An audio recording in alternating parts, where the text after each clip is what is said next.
नमस्कार दोस्तों, मैं हूं आपके साथ नूरुद्दीन। आप देख रहे हैं आप तक 24.com। आज हम बात करेंगे देश की इकोनॉमी पे। हाल ही में आईएमएफ ने एक रिपोर्ट जारी की है। इंडियन मॉनेटरी फंड ने अपनी रिपोर्ट में बताया है कि इंडिया की जीडीपी वित्त वर्ष 2020-21 में जो रहने वाली है वो -10.3% रहने वाली है। यानी ये अनुमानित है, ये एस्टिमेटेड है। इससे पहले वर्ल्ड बैंक ने भी अपनी रिपोर्ट में बताया था कि इंडिया की जीडीपी 9.6% नेगेटिव में रहेगी।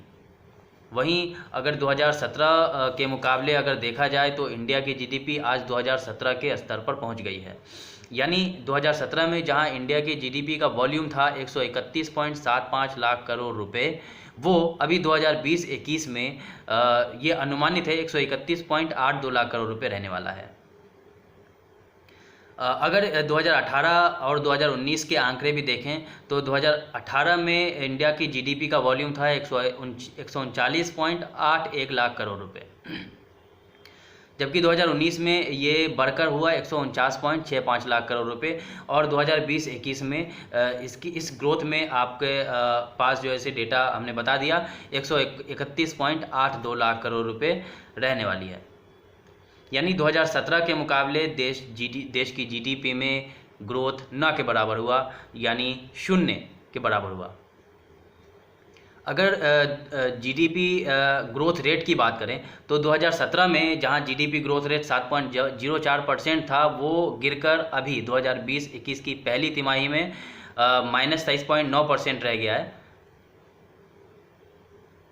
हालांकि ये पहली तिमाही के थे। मैं अगर 2017 सालाना के हिसाब से अगर बात करें तो ये -10.3% रहने वाला है आईएमएफ के अनुमान के मुताबिक, और वर्ल्ड बैंक के अनुमान के मुताबिक रहने वाला है 9.6% नेगेटिव में। जबकि 2018 में और 2019 में ये लगातार गिरावट हुई है। देश की जीडीपी में लगातार 2017 से गिरावट देखी जा रही है। यानी 2018 में 6.12% जो जीडीपी ग्रोथ था वो 2019 में गिर करके हो गया 5.02%। अगर क्वार्टरली के हिसाब से देखें तो जहां 2013-14 की पहली तिमाही में देश की जीडीपी ग्रोथ रेट का था 10.9%, वो 2020-21 में आकर के रह गया -23.9%। हालांकि ये लॉकडाउन की दुहाई हम दे सकते हैं, थोड़ी देर के लिए हम लॉकडाउन को इसका जिम्मेदार मान सकते हैं, लेकिन सरकार की नीतियां सबसे अहम है। जो सरकार को इस अवधि में काम करना चाहिए था, उस हिसाब से काम कहीं ना कहीं नहीं हुआ है। अगर 2013 और 14 के क्वार्टर के हिसाब से देखिए जीडीपी वॉल्यूम, यानी पहली तिमाही में जहां 2013-14 में जीडीपी वॉल्यूम थी 25.6 लाख करोड़ रुपए, वो 2020-21 की पहली तिमाही में 26.9 लाख करोड़ रुपए पे है। यानी 2014 के स्तर पर देश पहुंच गया है पहली तिमाही में। अगर दूसरी तिमाही के आंकड़े अभी जारी होंगे, फिर देखा जाएगा कि दूसरी तिमाही में क्या हालात होते हैं। हालांकि थोड़े सुधार का अनुमान लगाया जा रहा है। अब आईएमएफ के आंकड़े, नए आंकड़े जो बताते हैं, वो बांग्लादेश और इंडिया को कंपैरिजन करके अगर देखा जाए तो बांग्लादेश इंडिया से कहीं ना कहीं आगे बढ़ रहा है। मतलब इंडिया को आज जिस स्टैंड पे होना चाहिए था, वहाँ इंडिया पिछड़ रहा है। अगर हम पर कैपिटा इनकम के हिसाब से देखें, मतलब पर कैपिटा जीडीपी ग्रोथ के हिसाब से अगर देखें तो वित्त वर्ष 2020-21 में बांग्लादेश की जो जीडीपी, पर कैपिटा जीडीपी रहने वाली है, वो $1888 है। यानी जो 2017 में अगर देखें तो $1698 पर थी।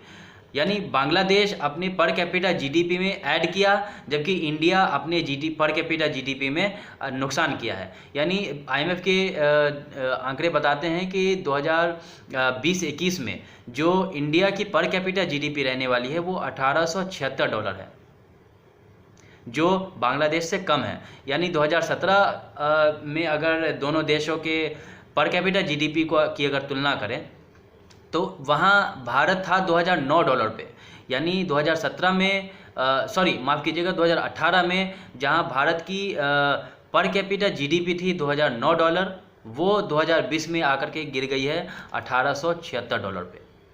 जबकि बांग्लादेश की पर कैपिटा जीडीपी में $190 का बढ़ोतरी हुई है। यानी बांग्लादेश की पर कैपिटा जीडीपी में $190 की जो बढ़ोतरी हो करके ये पहुंच गया है $1888 पे। कुल मिलाकर अगर कहा जाए तो देश की अर्थव्यवस्था लगातार पिछड़ रही है, और ये एक्ट ऑफ गॉड नहीं है, ये एक्ट ऑफ गॉड बिल्कुल भी नहीं है। ये है सरकार की नीतियों का नतीजा। सरकार ने जो नीतियां बनाई उसका नतीजा है ये। अब जब देश की पहली जीडीपी ग्रोथ की पहली तिमाही के आंकड़े आए तो वित्त मंत्री निर्मला सीतारमन ने इसको एक्ट ऑफ गॉड का नाम दे दिया। अब देखना होगा कि आईएमएफ के आंकड़े पर वित्त मंत्री निर्मला सीतारमन क्या कहती हैं।